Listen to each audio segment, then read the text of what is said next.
नमस्कार दोस्तों, स्वागत है आप सभी का आज के एक न्यू वीडियो में। तो भाई, अब जैसे कई भाइयों के मन में डाउट आता है कि बी फार्मेसी और डी फार्मेसी में अगर करना चाहता है कोई, तो दोनों में से बेस्ट कौन सी है, इसी के बारे में आज वीडियो में बात करेंगे। तो वीडियो को एंड तक बने रहना ताकि आपको प्रॉपर जानकारी दे पाऊँ। मैं बेसिक सब बताऊँगा, डीप में मैंने जाऊँगा, बेसिक सब बताऊँगा जिससे आपका डाउट क्लियर हो जाए।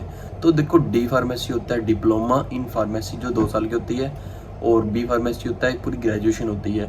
डी फार्मेसी का फंडा ये रहता है, अगर जैसे आपने कर लिया डिप्लोमा अपने 2 साल का, उसमें एक तो अपॉर्चुनिटीज़ काफ़ी कम होती हैं। अकेला मेडिकल स्टोर खोलने की अगर कोई करना चाहता है तो उसके लिए बेस्ट है ये। और कि अगर फर्दर कोई अपॉर्चुनिटीज़ देखना चाहता है कि अगर फर्दर इन फ्यूचर में काम बढ़ाना चाहता है अपना, तो बी फार्मेसी बेस्ट है कि जो एक डिग्री मानी जाती है।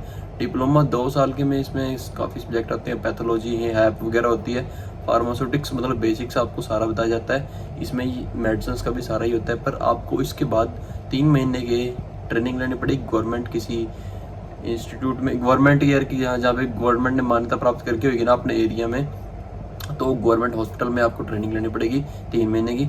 उसके बाद कम से कम साल डेढ़ तो सीखना पड़ेगा ही पड़ेगा, काम तो सीखना पड़ेगा।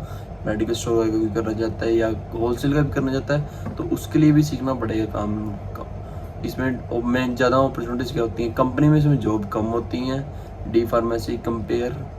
कई मेरे साथ थे जो उनसे कॉलेज में थे ना, तो कई 2 साल का डिप्लोमा करके अपना बी फार्मेसी में सेकंड ईयर में मिलता है। अगर एडमिशन अगर लेना होता है बी फार्मेसी के अंदर, तो वो करके भी आए थे, डी फार्मेसी करके भी आए थे अपना वो, क्योंकि अपॉर्चुनिटीज़ का ज़्यादा होती हैं बी फार्मेसी के अंदर। 2 साल तो फालतू जरूर लगते हैं, पर उसी हिसाब से उनकी अपॉर्चुनिटीज़ ज़्यादा बढ़ती जाती है।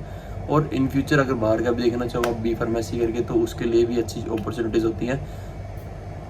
तो सीधा साहब ये है, अगर कोई मेडिकल स्टोर करना चाहता है अकेला या होलसेलर करना चाहता है तो अपना डी फार्मेसी कर लो, वरना बी फार्मेसी ज़्यादा प्रेफरेबल रहेगी। कंपनीज़ में भी डिमांड इनकी बी फार्मेसी की ज़्यादा होती है, क्योंकि बी फार्मेसी के बाद आप मास्टर्स भी कर सकते हो। डिप्लोमा करने के बाद आप कोई मास्टर वगैरह कुछ नहीं कर सकते, आपको बी फार्मेसी में दोबारा एडमिशन लेना पड़ेगा। तो अगर मास्टर अगर हाइयर लेवल पे स्टडी करना चाहते हो अपना बी फार्मेसी कर लो, उसके बाद M pharmacy, PhD M pharmacy अपना जो पर्टिकुलर सब्जेक्ट है आपका उसमें कर लो। टीचिंग लाइन में जाना चाहते हो टीचिंग लाइन में चले जाना। तो कंपनीज में जो होती हैं मेडिकल स्टोर तो खोल ही सकते हैं, आगे फर्दर भी और काफ़ी ऑप्शन रहते हैं बी फार्मेसी के लिए। तो बी फार्मेसी और डी फार्मेसी बेस्ट दोनों में से बी फार्मेसी ही रहेगी। होप आप सभी का डाउट क्लियर हो चुका हो। Thank you so much for watching the video.